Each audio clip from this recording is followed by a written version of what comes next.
"Hey, how's it going?" So, after losing the boat in an accident, Jen's washed up unconscious on the shore of some island. When she wakes up, she spots her buddy Brad nearby and totally runs over to help him out, only to find out he's got this huge piece of coral stuck right in his stomach. She screams out for help, but absolutely no one answers. After grabbing the flare gun from his vest, she starts dragging Brad away from the beach. Jen carefully removes the coral and covers the wound with a piece of cloth. But the only thing Brad asks is if Jen saw anything. Jen figures Brad needs some water and runs off into the jungle to find a coconut. She finds one, cracks it open with a rock, and comes running back to Brad. Unfortunately, when she gets back, Brad's already dead. Next up, Jen starts exploring the island, but just walking along the beach only makes her go in a complete circle, bringing her right back to the same spot where she started, So, she explores the jungle and finds a bunch of stuff that looks like it's been there for a long time, judging by its condition. Jen yells for help again, but still, nobody answers. She rummages through a bag and finds some medication. After that, she checks a cooler and finds sealed bottles of pop. Under some leaves, Jen finds a small metal box with matches, a piece of sailcloth, and a bag full of toys. All of a sudden, she hears this weird sound coming from a hollow tree. Jen goes over to it, and when she looks inside, she's startled by a bird that flies right out.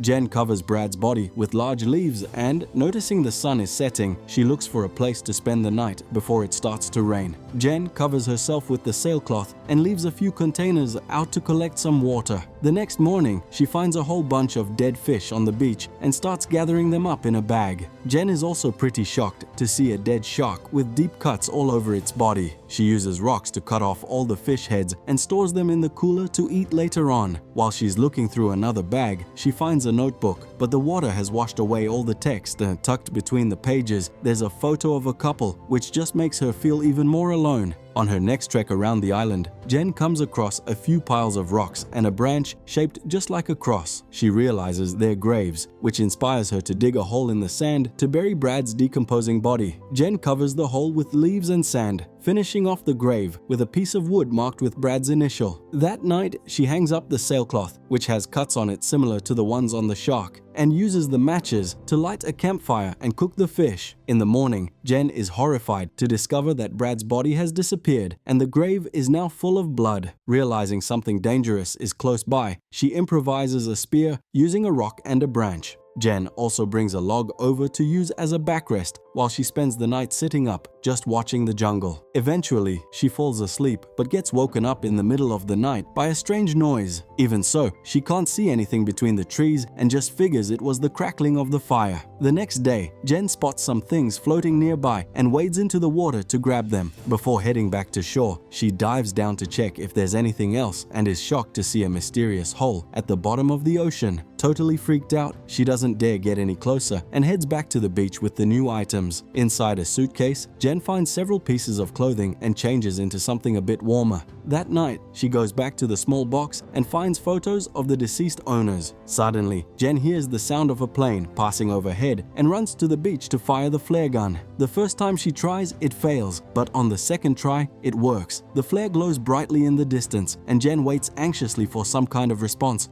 However, as the flare disappears over the horizon, it reveals the silhouette of a tall, strange monster. Terrified, Jen runs to grab her spear and hides herself deep in the jungle. Soon enough, the monster steps onto the island and starts searching through the bushes, but it doesn't see Jen and leaves without attacking her. The next morning, Jen realizes the monster completely trashed her entire campsite. When she picks up the old photos, she discovers the monster's eyes lurking in the background of the images. Desperate to escape, Jen stuffs her and Brad's life jackets inside the suitcase and drags it to the water's edge. She tries to use it like a raft. However, the suitcase isn't stable enough to hold her weight, and Jen, frustrated, throws it back onto the sand. Before the sun sets, Jen hides inside the hollow tree to sleep safely for the night. In the middle of the night, she's woken up by the sounds of the monster arriving on the island. The monster grabs the log and starts rolling it, trying to get her out from inside the hole, banging its head against it. After a lot of shaking and snarling, the monster gets tired and finally leaves.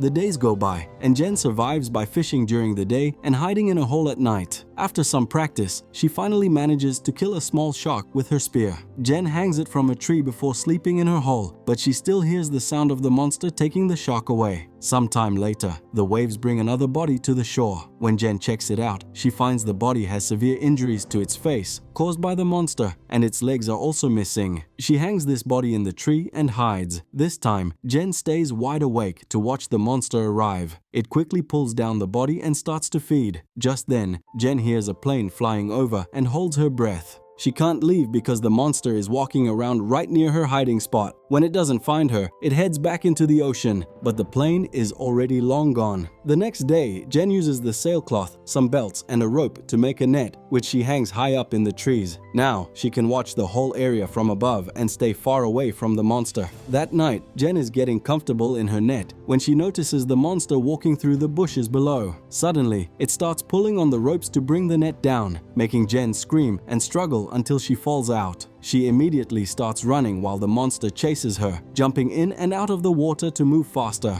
Eventually, the monster falls right in front of her, and Jen, terrified, stabs it with her spear. However, the creature just throws her onto the sand and hits her again, knocking her into the water. Before the monster can kill her, a sudden clap of thunder scares it, making it run off. Jen decides to climb a tree to sleep, even though it's a really uncomfortable spot. In the morning, she checks her leg and finds a nasty wound. While she's washing the cut and changing her clothes, Jen spots a raft floating in the distance and immediately jumps into the water to reach it. On the raft are her boyfriend Lucas and Mia, Brad's girlfriend. Jen helps them get to the beach, and the couple reunites in a tight hug.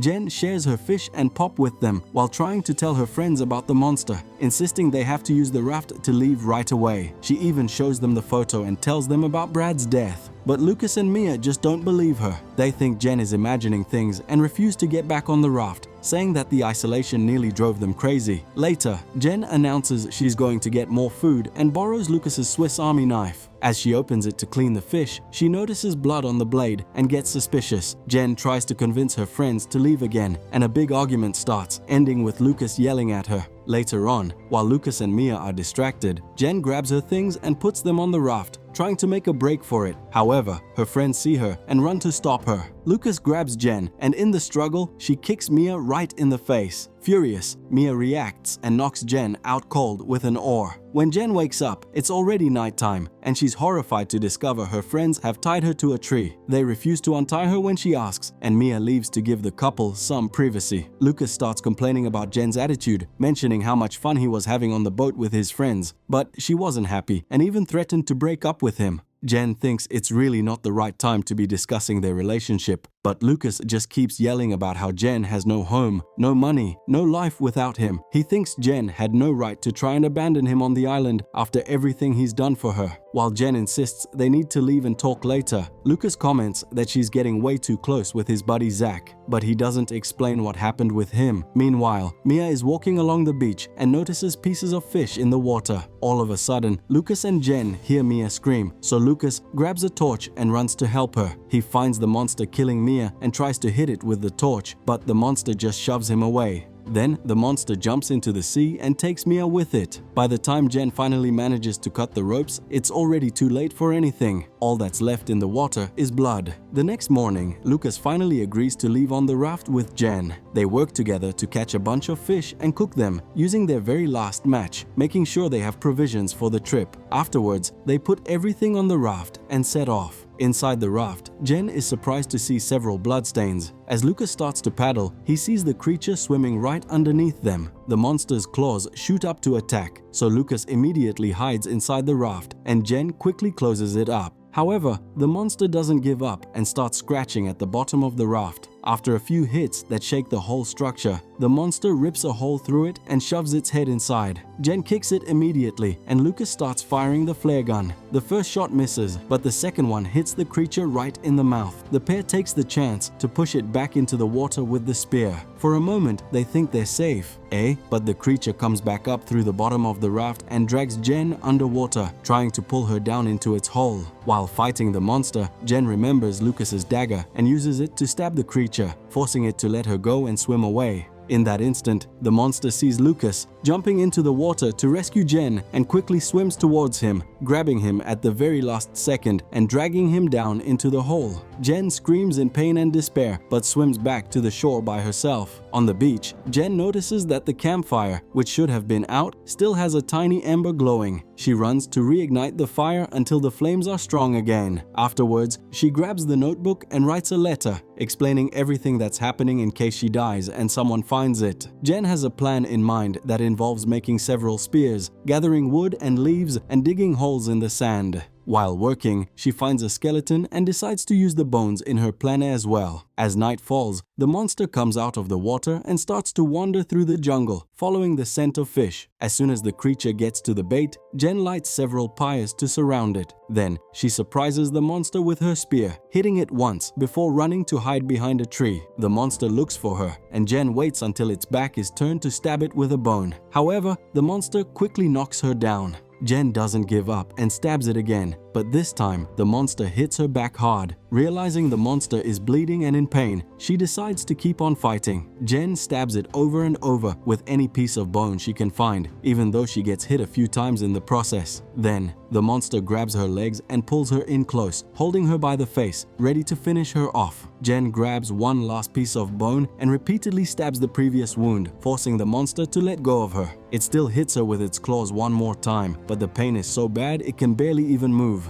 Jen takes the chance to run back to the beach and grab more spears. Soon, the monster catches up to her, but after letting out a huge roar, it just collapses onto the sand. Even so, since it's still breathing, Jen stabs it with the spear until she's absolutely sure it's dead for good. After that, she cuts off the monster's head using a piece of its own hard shell. With the head as proof of what happened, Jen starts walking towards the raft as the jungle burns behind her. And that's how Sweetheart, the 2019 horror mystery flick, wraps up. And hey, I'll catch you in the next video.